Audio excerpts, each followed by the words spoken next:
Hello, Mark. My name is Joy. My student number is S04411015, and I'm a freshman. I'm going to read a speech titled A Warrior's Cry Against Child Marriage by Memory Banda. I'll begin today by sharing a poem written by my friend from Malawi, Elaine Pilot. Elaine is only 13 years old, but when we were going through the collection of poetry that we wrote, I found her poem so interesting, so motivating, so I will read it to you. She entitled her poem, I will marry when I want, laughter. I will marry when I want. My mother can force me to marry. My father cannot force me to marry. My uncle, my aunt, my brother or sister cannot force me to marry. No one in the world can force me to marry. I will marry when I want, even if you beat me, even if you chase me away, even if you do anything bad to me. I will marry when I want. I will marry when I want, but not before I am well educated, and not before I am all grown up. I will marry when I want. This poem might seem odd, written by a 13-year-old girl, but where I and Elaine come from, this poem, which I had just read it to you, is a warrior's cry. I am from Malawi. Malawi is one of the poorest countries, very poor, where gender equality is questionable. Growing up in that country, I couldn't make my own choice in life. I couldn't even explore personal opportunities in life. I will tell you a story of two different girls, two beautiful girls.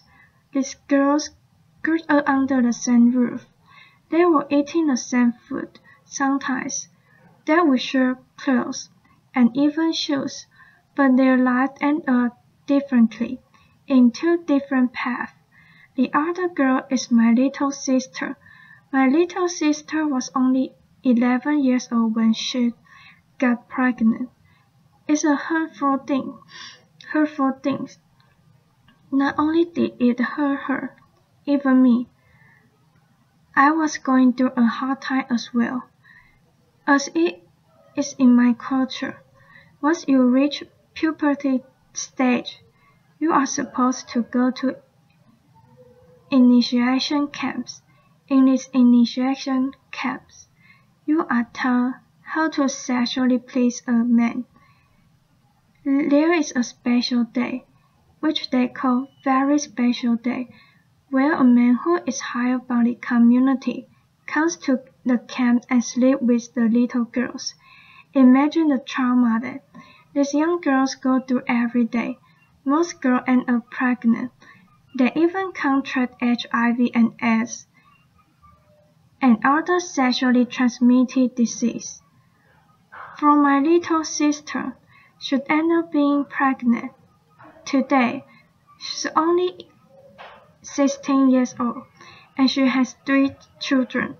Her first marriage did not survive, nor did her second marriage. On the other side, there is this girl. She's amazing. Laughter. Applause. I call her amazing because she is. She is fabulous. The girl is me. Laughter. When I was 13 years old, I was told, you are grown up. You have now reached of age. You are supposed to go to the initiation camp. I was like, what? I'm not going to go to the initiation camps. You know what the women say to me? You are a stupid girl, stubborn. You do not respect the tradition of our society, of our community. I said no, because I knew where I was going. I knew what I wanted in life. I had a lot of dreams as a young girl. I wanted to get well educated, to find a decent job in the future. I was imagining myself as a lawyer, sitting on that big chair. Those were the imaginations that were going through my mind every day, and I knew that one day I would contribute something, a little something, to my community. But every day after refusing, women would tell me, "Look at you. You are all grown up. Your little sister has a baby. What about you?"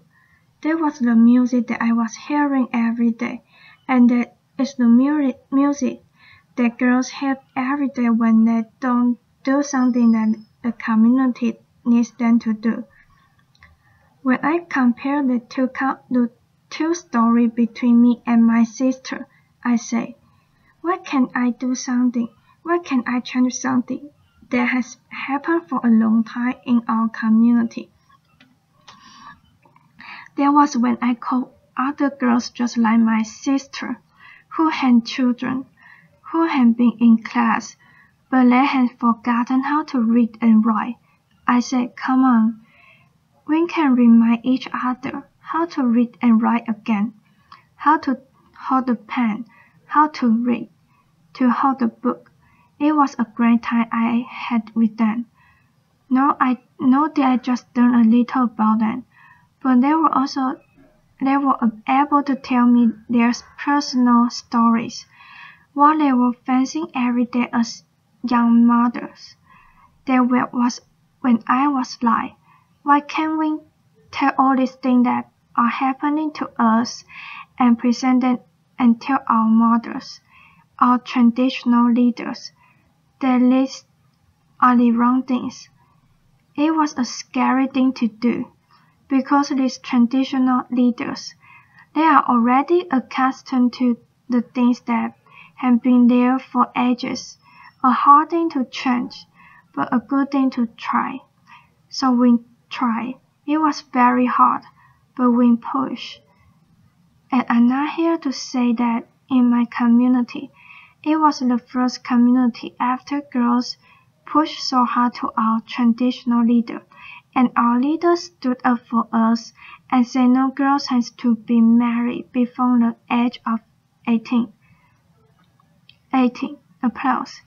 In my community, that was the first time a community, they had to call the bylaws, the first bylaw that protected girls in our community. We did not start there. We forged ahead. We were determined to fight for girls not just in my community, but even in other communities. When the child marriage bill was being presented in February, we were there in the Parliament House. Every day, when the members of Parliament were entering, we were telling them, would you please support the bill? And we don't have much technology like here, but we had our small phones. So we said, why can't we get their number and test them? So we did that. It was a good thing. Applause. So when the bill passed, we text them back. Thank you for supporting the bill. Letter. And when the bill was signed by the president, making it into law, it was a plus. No, in Malawi, 18 is the legal marriage age, from 15 to 18. Applause. It's a good thing to know that the bill passed, but let me tell you this. There are countries where 18 is the legal marriage age, but don't we hear cries of women and girls every day?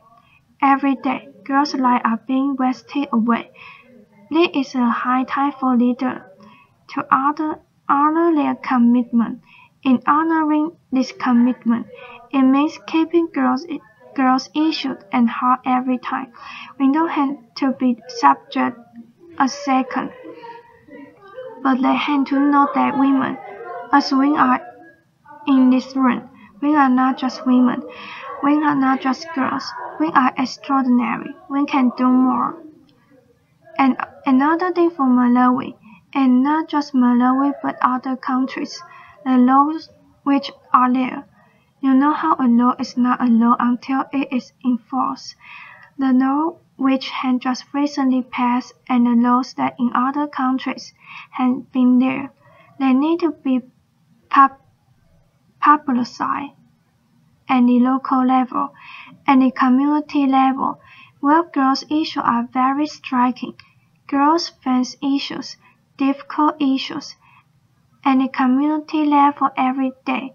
So if these young girls know that there are laws that protect them, they will be able to stand up and defend themselves because they will know that there is a law that protects them. And another thing I would say is that girls' voice and women's voice are beautiful. They are there. But we cannot do this alone. We are advocates. They have to jump in, to step in and work together. It's a collective work. What we need is what girls always need, good education, and above all, not to marry while they're 11. And furthermore, I know that together we can transform the legal, the cultural and political framework that denies girls of their rights. I am standing here today and declaring that we can end child marriage in a generation. This is the moment where a girl and millions of girls worldwide will be able to say, I will marry when I want.